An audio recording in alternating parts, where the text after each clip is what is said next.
Hi, I'm Josh Campbell, and I'm the Urban Agriculture and Natural Resources Educator for the Oklahoma County OSU Extension Service. And I'm going to talk to you about how to build a simple rain barrel at home. You may be wondering what a rain barrel is, and essentially a rain barrel is just a device, it can be any sort of container that's going to collect rainwater so that you can use it in your garden or landscape area. Rain barrels are a great way to capture some of the rainfall that we get and can also be a great benefit to stormwater. They're going to reduce the amount of rain that is going to flow off our property, allowing us to use that rainwater on our property for benefit of our plants. So they also have a water conservation benefit in that they are going to potentially allow us to have to utilize less of our water source, whether it be a well or our home city supplied water source, so that we can irrigate our gardens. A single rain barrel can save the average homeowner about 1,300 gallons of water per rain barrel over the growing season. So one rain barrel may have a minimal impact in terms of the overall water savings in your landscape.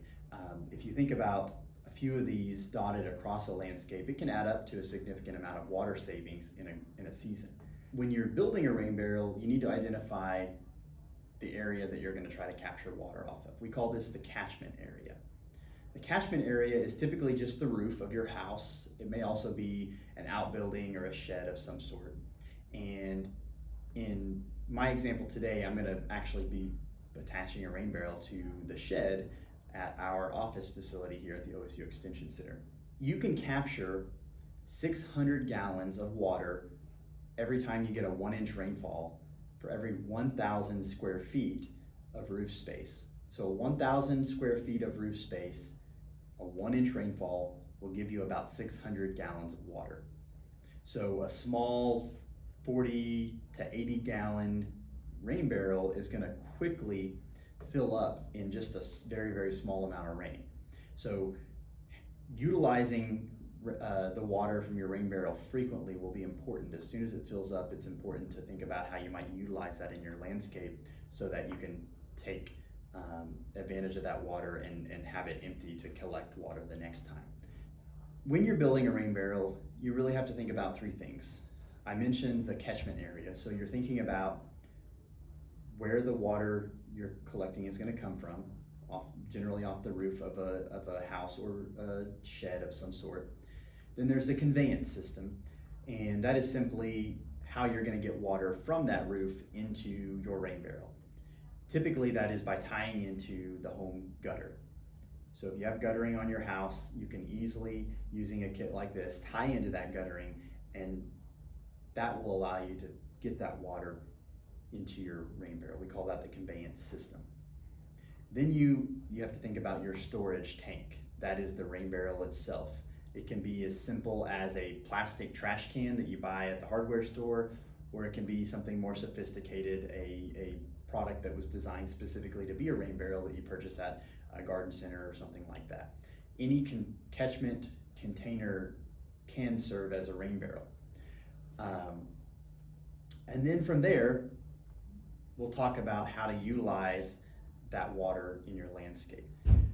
Okay, so when you go to build your rain barrel, again, I suggest purchasing a kit that you can easily use to convert any container over to a rain barrel.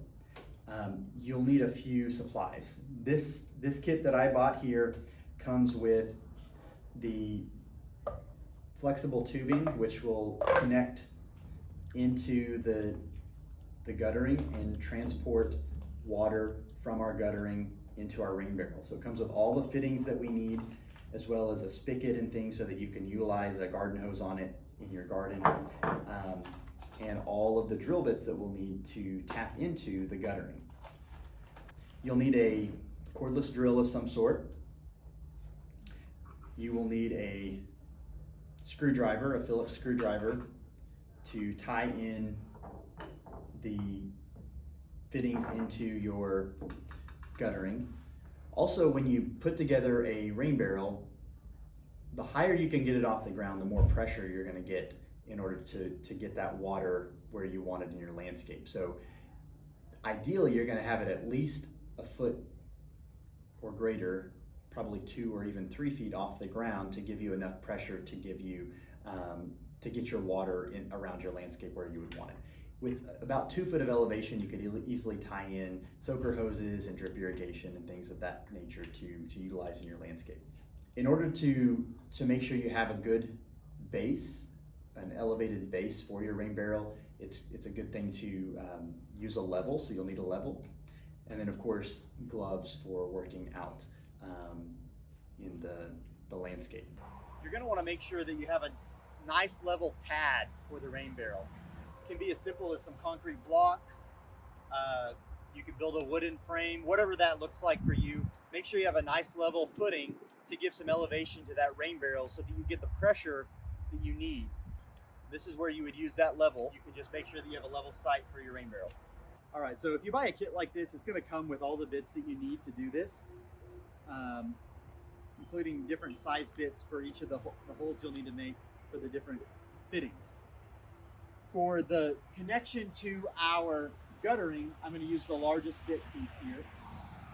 And I'm going to be inserting this diverter, once I make this hole into our guttering, right into our gutter.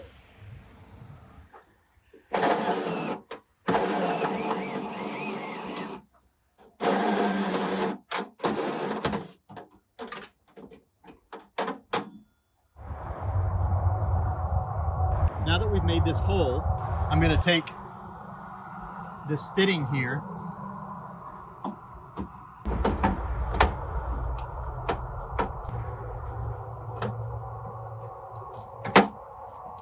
it's going to sit firmly in there just like that. So once I get this in place, I'm going to use this Phillips head screwdriver and the screws that came with this kit and just securely attach this piece to our guttering downspout.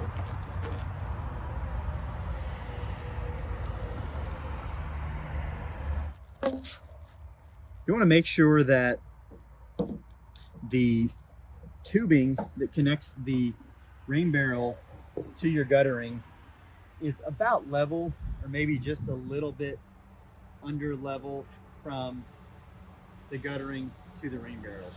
You don't want a major height difference, so you want it to be as level as you can make it.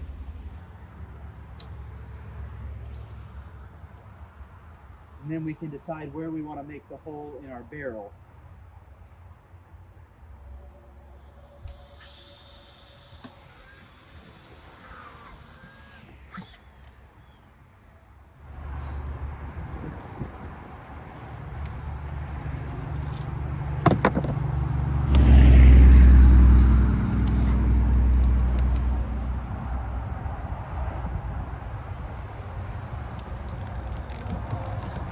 Now I'm gonna just set this in here.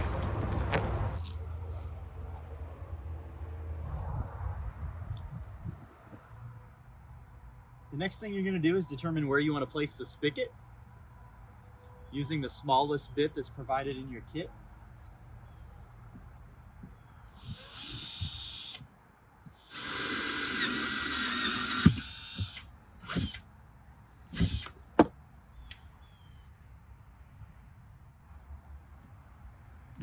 You're going to place the rubber fitting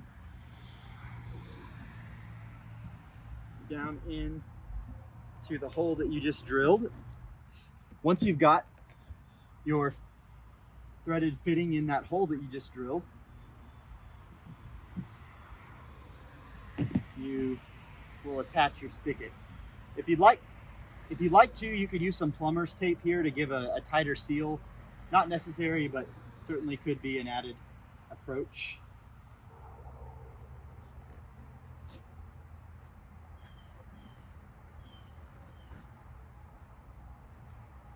Okay. Now the spigot's on. last thing you're going to do is drill one more hole. You'll want to drill a drain port lower than where your spigot is. Usually, sometimes you can do it just below the spigot if you chose to, or on the side somewhere. Pick a spot low on your barrel where you can drain it, or you can attach even another hose there if you wanted to. I'm going to do it right here.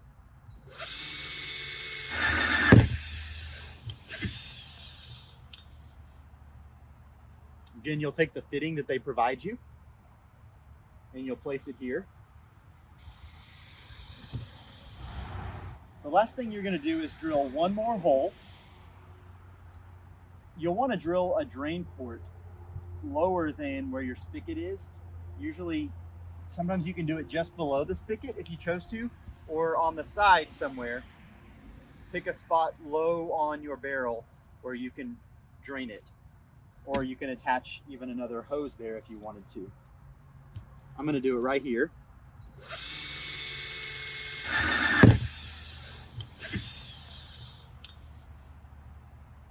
Again, you'll take the fitting that they provide you and you'll place it here.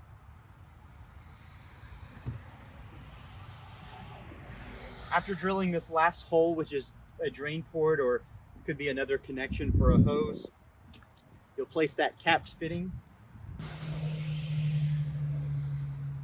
You'll place it right there inside just this threaded fitting, tighten it down.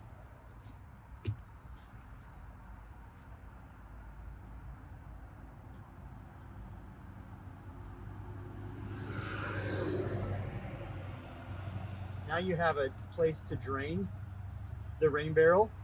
You could also use this as another spot to connect a hose if you wanted to. When you purchase a kit like this, that is literally all there is, and you're in business with a rain barrel. Tie into your guttering. You connect to a catchment system like this trash can. You attach your fittings. Now all that's left to do is hope for some rain to fill this rain barrel, attach a garden hose, and send water on its way to our plants. No matter what type of rain barrel you decide to use, whether it be something DIY like this, or one of our other options that you can buy, maybe pre-fabricated for you to use, I encourage you to check out resources available on rain barrels and perhaps build one yourself this spring. If you'd like to take a deeper dive into rainwater capture, check out our fact sheet resources by visiting facts.okstate.edu, or check out books and other resources from your local library.